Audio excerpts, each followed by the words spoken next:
उत्तर प्रदेश के हाथरस में भोले बाबा के सत्संग के बाद मची भगदड़ मामले में एफआईआर दर्ज कर ली गई है। पुलिस की एफआईआर में सत्संग के आयोजनकर्ता मुख्य सेवादार देव प्रकाश मधुकर का नाम है। पुलिस की एफआईआर के मुताबिक इस सत्संग के लिए 80,000 श्रद्धालुओं की भीड़ इकट्ठा की परमिशन मांगी गई थी, लेकिन सत्संग में 2.5 लाख से ज्यादा लोगों की भीड़ को इकट्ठा किया गया। साथ ही कार्यक्रम के लिए मांगी गई अनुमति के नियमों और शर्तों का भी उल्लंघन किया गया। तो आप ये समझिए कि 3 गुना ज्यादा भीड़ थी। और जो ये एफआईआर की कॉपी हम आपको दिखा रहे हैं, हाथरस में जो हादसा होता है भोले बाबा के सत्संग में, इसमें एफआईआर तो दर्ज हो चुकी है और सत्संग के आयोजनकर्ता मुख्य सेवादार देव प्रकाश मधुकर का इसमें नाम है।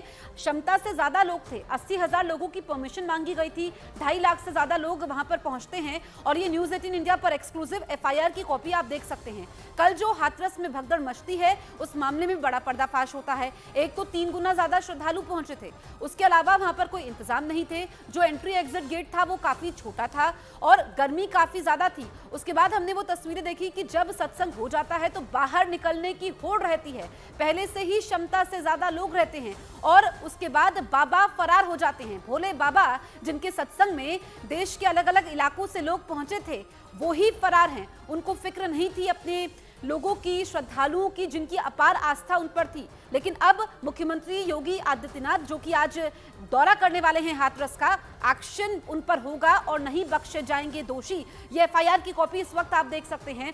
और ये दुखद हादसा, 116 लोगों की जान चली जाती है। उनको मालूम नहीं था कि जिस सत्संग में वो आए हैं अपनी जिंदगी को आगे बनाने, उनको रोक के रखा गया था। हमने नहीं रुका और अचानक से हमारे पास सर हमने किसी को नहीं रोक रखा है। आपकी पुलिस ने रोका था उनको निकलने से? कोई नहीं रोका उनको, किसी को नहीं रोका गया। क्यों रोकेंगे हम? ये अंदेशा के बाबा आश्रम के अंदर है। ये तो अंदेशा कल ही आपने वाइट कर लिया है, कल तो आपने नहीं तो अब अभी पुलिस ने कवर किया है। कवर सुरक्षा दृष्टि से किया गया है। अच्छा, क्या कुछ संदेह लगता है किसी के साथ कोई हादसा न हो? तो जो जो जो जो खत्म हुए हैं जो लोग हादसे में, वो भी तो उनके समर्थक ही, तो उनके भक्ति थे। नहीं, वो यहाँ पर जो लोग हैं रुके हैं हमारे यहाँ बिछुआ क्षेत्र में, उनके सुरक्षा दृष्टि से उनके हम लोग कवर किए हुए हैं। अभी आश्रम से कितनी गाड़ियाँ निकली? अब वो लोग आ रहे हैं, लोग जा रहे हैं। तो रात से बनता है सब। मीडिया को रोका गया, मीडिया की गाड़ियां तो बाहर ही रोक दी, रोका गया। तो हमारे 3 सहयोगी इस वक्त हमारे साथ लाइव जुड़ रहे हैं, अमित, दीपक और मानव। सबसे पहले अमित, आपके पास आते हुए एफआईआर अब दर्ज कर ली गई है। 80,000 की परमिशन, पहुंच गए 2.5 लाख, लेकिन परमिशन से ज्यादा लोग ना पहुंचे, ये तय करना किसकी जिम्मेदारी होगी अमित?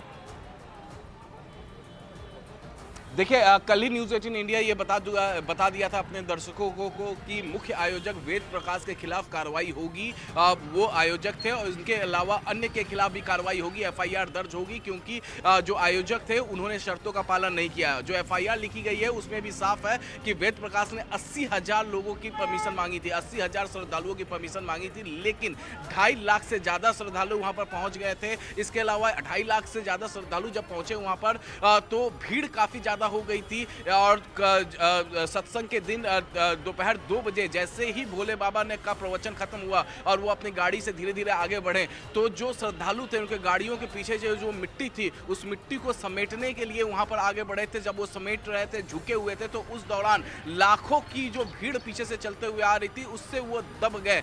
ऐसा एफआईआर में लिखा गया है। और जो अभी तक जो जांच आगे बढ़ी है, जांच में ये सब बातें निकल कर सामने आई है, उसके बाद ही ये एफआईआर दर्ज किया गया है। इसके अलावा यह भी कहा जा रहा है कि जब भोले बाबा का काफिला वहां से निकल रहा था तो भीड़ आगे की तरफ बढ़ रही थी, लेकिन जो उनके कार्यकर्ता थे, जो उनके वॉलंटियर्स थे, वो हाथों में झंडा लेकर वो रोक रहे थे आम जनता को, जिससे कि भीड़ पीछे की तरफ से आ रही थी और सामने से वो रोक रहे थे, जिसके वजह से ये भगदड़ मची है। तो फिलहाल एफआईआर दर्ज हो गई है। एडीजी जोन आगरा की तरफ से इन्वेस्टिगेशन लगातार जारी है। आज शाम 7 बजे तक वो इन्वेस्टिगेशन रिपोर्ट मुख्यमंत्री योगी आदित्यनाथ को दे दी जाएगी। जहां पर इस वक्त मैं मौजूद हूं, मैं जिला अस्पताल में मौजूद हूं और इस जिला अस्पताल में मुख्यमंत्री योगी आदित्यनाथ पहुंचेंगे 10 बजे के आसपास और यहां पर घायलों से वो मुलाकात करेंगे। बिल्कुल अमित, आप रहिए हमारे साथ। मुख्यमंत्री योगी पहुंचने वाले हैं और इसके अलावा हमारे बाकी सहयोगी भी हमारे साथ मौजूद है। मानव यादव है घटनास्थल से। मानव, आप बताइए, क्योंकि जो अमित ने बताया, एक्शन मोड में तो मुख्यमंत्री योगी हैं, लेकिन जो मृतक हैं, क्या सभी की पहचान हो गई है? जो घायल हैं उनकी स्थिति क्या है? लेटेस्ट अपडेट आप बताइए। देखिए करीब 116 लोगों की जान गई है। इसमें से करीब जो शव हैं उनमें से 70 शवों की अभी तो शिनाख्त की जा सकी है। लेकिन लगातार इस मामले में जो आला अधिकारी है वो लगातार बैठकें कर रहे हैं। योगी यहाँ पे पहुंचेंगे, सीएम योगी यहाँ पर पहुंचेंगे, क्योंकि 24 घंटे के भीतर एक्शन रिपोर्ट सबमिट करनी है एडीजी आगरा और कमिश्नर अलीगढ़ को। लेकिन फिलहाल मैं मौके पर हूँ और आप अंदाजा लगाइए। देखिए सबसे पहले वो तस्वीरें दिखा रहे हैं, आज सुबह की ताजा तस्वीरें हैं। आप देखिए कि ये वो पांडाल है, ये वो जगह है जहां पर पूरा कार्यक्रम चल रहा था। ये जमीन हमको जरूर समतल दिखाई देती है, लेकिन ये कहा जा रहा है कि 80,000 लोगों की यहाँ पर परमिशन दी गई थी, लेकिन उसके 3 गुना 2.5 लाख लोग यहाँ पर पहुंचे थे। अब आप मेरे पीछे तस्वीर देखिए, ये वो रास्ता है, ये जीटी रोड है, नेशनल हाईवे है, और इसके ठीक उस पार एक छोटा सा नाला नुमा गड्ढा टाइप से है। वो पूरा एक लंबी लाइन है उस नाले की, और वहां पर लोग जब गिरने लगे तो एक दूसरे के ऊपर चढ़ने लगे। ये बताया जा रहा है कि इस पूरे रास्ते पर गाड़ियां जिस तरीके से अभी खड़ी हुई हैं, जब अनुयायियों की गाड़ियां बहुत हजारों की तादाद में यहाँ पर खड़ी हुई थी, निकलने का रास्ता नहीं था। और एक बड़ी वजह ये बताया जा रहा है कि लोग जब बाबा के पीछे यहाँ से भागे तो वो एक दूसरे के ऊपर गिरने लगे। ये वो निकासी द्वार है, ये निकासी द्वार है, और इसी द्वार से अनुयायियों को बाहर आना था। और ये कहा जा रहा है कि जैसे कार्यक्रम खत्म हुआ सभी लोग बाहर आने लगे। अमित भी मौजूद है, दीपक का भी हम रुख करेंगे, लेकिन अमित के साथ कुछ लोग भी हैं। अमित आप उनसे भी बात करिएगा, क्या कहना है उनका? बॉडियों के लिए पहुंचाने के लिए, घर के लिए।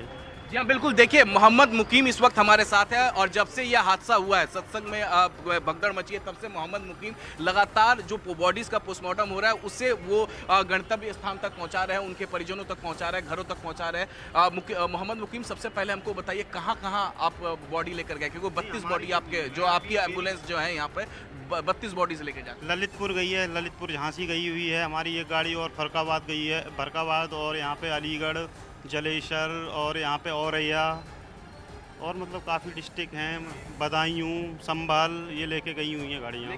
कुल आप लोग अभी तक हाथरस के जिला अस्पताल से कितनी बॉडी उनके परिजनों के घर तक पहुंचा चुके हैं? करीब 30 बॉडी घर तक पहुंच चुकी हैं अभी उनकी। अभी और कितनी बॉडी बची हुई है? 4 बॉडी बची हुई हैं अभी यहाँ पे, 4 बॉडी बची हुई है। जी। और भी कई लोग आपसे मिले होंगे जो शिनाख्त नहीं हो पाई होगी। हाँ, मतलब शिनाख्त तो आप वो हो रही है, अभी चल रहा है, आ रहे हैं घर वाले तो उनका शिनाख्त करा रहे हैं वो लोग। अभी मुख्यमंत्री योगी आदित्यनाथ भी आज यहाँ पर आने वाले हैं, हो सकता है आपसे मिले? नहीं है अभी कंफर्म नहीं है। 10 बजे के आसपास आने वाले, हो सकता है आपसे मिले, क्योंकि आपने जिस तरीके से लगातार काम किया। ठीक है। तो 32 बॉडी को मोहम्मद मुकीम जो हैं वो इनके एम्बुलेंस के द्वारा पहुंचाया गया है। ललितपुर, झांसी और तमाम एम्बुलेंस हैं जिसके इंचार्ज मोहम्मद मुकीम है यहाँ पर, और मोहम्मद मुकीम लगातार उन सभी बॉडीज़ को उनके परिजनों के हवाले करते हैं, उनके घरों तक पहुंचा रहे हैं। जी बिल्कुल, बहुत मुश्किल है। हमारे तीसरे सहयोगी दीपक भी हमारे साथ मौजूद हैं। दीपक, आप क्या नई जानकारी हमसे साझा करना चाहेंगे? आप कहाँ पर हैं? देखिए, मैं बताना चाहूँगा, मैं इस वक्त कासगंज के उस आश्रम में हूँ जो सबसे पहले बाबा का आश्रम कहा जाता है, और इसी जगह पर बाबा पैदा हुआ, और उसके बाद बाबा का जो आश्रम है ये बनाया गया है। कई एकड़ में ये बाबा का आश्रम फैला है, जो इस वक्त ट्रस्ट में है। जो इस ट्रस्ट को संभालने वाले जो केयर टेकर हैं उनसे हम बात करने की कोशिश कर रहे थे, लेकिन वो यहाँ से अचानक गायब हो गए। अब वो सामने नहीं आना चाहते मीडिया के, कोई यहाँ पर जानकारी देने के लिए नहीं था। लेकिन स्थानीय जो गांव वाले थे उनसे हमने पूछताछ की तो उनका ये कहना था कि बाबा की इसमें कोई गलती नहीं है, और ये भी उन्होंने ये कहा कि वो सत्संग में जाते हैं, उन्हें फ़ायदा मिलता है। उसके अलावा आप दूर तक देखें, काफ़ी बड़ा ये पूरा आश्रम है, क्योंकि कई सालों से, हालांकि 2014 से ये बताया जा रहा है कि बाबा यहाँ पर कोई सत्संग करने नहीं आता, लेकिन यहाँ पर के जो लोग हैं वो अभी भी बाबा को मानते हैं। उनका ये कहना है कि प्रशासन के सामने बाबा को अब आना चाहिए, क्योंकि जिस तरह से हमने उन्हें बताया कि इतने लोगों की मौत हुई है और अभी भी बाबा सामने नहीं आ रहे हैं, और उसके बाद भी FIR हुई है।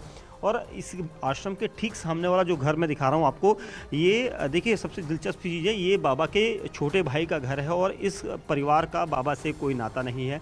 उनकी पत्नी से हमने बात की थी, उनका ये कहना था कि हमारा इनसे कोई मतलब नहीं रहता, ना ही हम इनसे सत्संग में जाते हैं, ना ही हम इन्हें मानते हैं। और उनके ठीक सामने बाबा के पूरा आश्रम है। तस्वीरों में देखेंगे पूरी बड़ी ये दीवार जो आपको दिखाई दे रही है, इतनी लंबी चौड़ी, ये बाबा ने इसलिए बनाई है क्योंकि यहाँ पर लोग आते रहे। और फिलहाल आज यहाँ पर सन्नाटा पसरा हुआ है। लेकिन एक दिलचस्प बात और मैं बताऊँगा कि यहाँ जो सेवादार देर रात थे और सुबह हमने बात करी तो किसी को ये जानकारी नहीं दी गई कि हाथरस में क्या हुआ था। कितने लोगों की मौत हुई थी, यहाँ पर सेवादारों को किसी को इस बात की जानकारी नहीं दी गई। तो ये सवाल यहाँ पर काफ़ी हैरान करने वाला है। ठीक है दीपक, आप बने रहिएगा। मानव भी हमारे साथ लगातार मौजूद है। मानव, अस्पताल में भी इस वक्त बहुत बुरी स्थिति है क्योंकि वहां पर जरूरत से ज्यादा इंतजाम की जो जरूरत थी वो यहाँ पर देखने को रात में भी नहीं मिला था। इस वक्त क्या तस्वीर वहां पर है? जो घायल हैं उनकी स्थिति कैसी बताई जा रही है? क्योंकि आज तो 10 बजे का वक्त करीब हो सकता है जब योगी आदित्यनाथ भी यहाँ पहुंचने वाले हैं अस्पताल। देखिए, अस्पतालों में जो लोग जिनकी घरों में जो लोग छोड़ के चले गए हैं उनकी लगातार तलाश कर रहे हैं। रात भर हमने देखा किस तरीके तलाश की जा रही है, लोग अपने परिजनों को तलाश रहे हैं। लेकिन फिलहाल मैं अपने दर्शकों को तस्वीरें दिखाना चाहूँगा। ये एक्सक्लूसिव तस्वीरें न्यूज़ 18 इंडिया के कैमरे पर आप देखिए। ये वो मंजर है, भगदड़ के बाद का वो मंजर है जहाँ पर महिलाओं के यहाँ पर पर्स देख पाएंगे और वो सामान है, लोग अपने साथ टिफिन लेके आए थे वो यहाँ पर पड़ा हुआ है, तमाम कपड़े यहाँ पर उन अनुयायियों के पड़े हुए हैं। ये देखिए किस तरीके से ये पूरा मंजर है उस जगह का। यहाँ पर मंच लगा था बाबा का और यहाँ पर इस तरीके से जब अफरा तफरी मची, भगदड़ मची, तो लोग एक दूसरे को कुचलते चले गए और उनका सामान जहाँ था वहीं का वहीं पड़ा रह गया। इस तरीके से ये सामान यहाँ पर बिखरा हुआ पड़ा हुआ है। सामने अब वो तस्वीर देखेंगे जिस मंच पर बाबा बैठकर प्रवचन दे रहे थे, ऐसे प्रवचन के लोगों की जान पर ही वो भारी पड़ गए। तो आप इससे अंदाजा लगाइए कि कैसी भगदड़ यहाँ पर रही होगी, कैसे हालात यहाँ पर रहे होंगे कि इस तरीके से ये पूरा सामान यहाँ पर आप देखेंगे कि बिखरा हुआ पड़ा हुआ है। यहाँ पर मैं देख पा रहा हूँ महिलाओं के कपड़े पड़े हुए हैं, बैग पड़े हुए हैं, लोग अपना सामान यहाँ पर लेकर आए थे क्योंकि ज़्यादातर लोग उत्तराखंड, राजस्थान और पश्चिमी माफ़ कीजिएगा पूर्वी यूपी की तरफ से भी आए थे। तो लोग एक दिन पहले ही आ गए थे, ऐसे में वो अपने रुकने के, रहने के इंतजाम करने के हिसाब से सामान, बर्तन साथ में लेकर आए थे। वो व्यवस्था मैं यहाँ पर देख पा रहा हूँ जो यहाँ पर पड़ी हुई है। और इससे आप अंदाज़ा लगाइए कि जब भगदड़ मची होगी तो लोगों ने जान बचाने की सोचा और जो सामान उनके हाथ में था उसको यहीं पर छोड़ दिया। ये तस्वीरें इसलिए विचलित करती हैं क्योंकि 116 लोगों की मौत होना प्रशासन के ऊपर सवाल खड़े इसलिए करता है क्योंकि 80,000 लोगों की क्षमता वाले इस पंडाल में 2.5 लाख से ज़्यादा लोग इकट्ठे हुए और यही मौत का कारण बना लोगों की कि किस तरीके से अनदेखी की गई। आसपास के गाँव वालों से जब हमारी रात को बातचीत हो रही थी, ईश्वर थोड़ा आगे आते रहिएगा, आसपास के गाँव वालों से जब हमारी बातचीत हो रही थी तो गाँव वाले ये कह रहे थे कि रात को स्थानीय पुलिस ने लोगों को चेताया लेकिन बाबा के जो सेवादार थे, बाबा के जो वॉलंटियर थे वो पुलिस पर भिड़ गए। लोगों को वीडियो नहीं बनाने दिया जा रहा था कि आप यहाँ पर जो इस तरीके से गुंडागर्दी था कि ये आखिरी पल उनके जीवन का होगा, सत्संग उनको मौत के मुंह में सुला देगा और ये तस्वीरें विचलित कर सकती है। 3 गुना ज्यादा क्षमता में लोग पहुंचे थे। 80,000 की यहाँ पर परमिशन मांगी गई थी। 2.5 लाख से ज्यादा लोग पहुंचे थे, बच्चे थे, परिवार के बाकी लोग थे, उनका सामान बिखरा हुआ है। और जो ग्राउंड जीरो से हमारे तमाम सहयोगी आप तक अपडेट पहुंचा रहे हैं, वाकई ये तस्वीरें हैरान भी करती हैं।